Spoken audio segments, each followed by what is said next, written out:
journey you've made is really something else. And I will start with the transition from being a YouTube critic to a feature filmmaker, because it's a really big deal. That's not an easy transition to make. So can you maybe tell me a little bit about some roadblocks you encountered, maybe some naysayers out there who were like, you review movies on YouTube. Right. Why would we think you could direct a feature film? I think it's just like, and I understand that. I really do. I mean, it's a valid thing to feel that way, because I think we all sort of feel strange when we see someone who is more primarily known for one thing, who's like, I'm going to try this other thing. You're like, but that's not what you do. And that's not how I see you.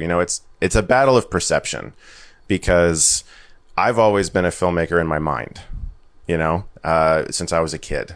And getting to this point was always the goal, but the way you're perceived is always a battle. It's like, well, this is how we see you. This is not necessarily, and so it's a tough thing. But honestly, like, there's been so much support. Clearly, I mean, we made the movie because we had the support of our backers, and so it's been really inspiring to meet so many of them too over the past few weeks. I got to meet a lot of those backers, which was really, really great. So the only thing that makes me feel good about all of us being in an industry that has a habit of boxing people in is that it creates a multitude of opportunities to see people break out of those boxes. And that's one of the coolest things ever.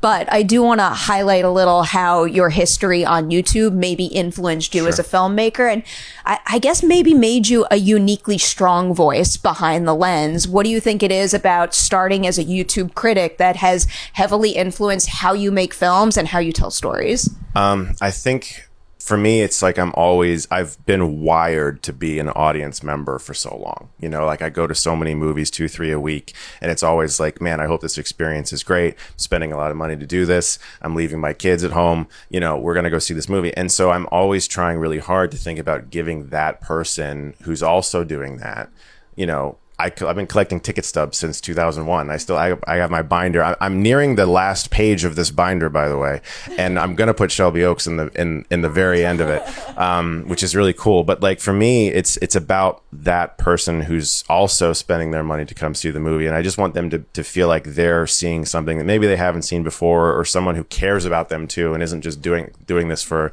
the paycheck. Because when you make an indie movie, it's not about money at all.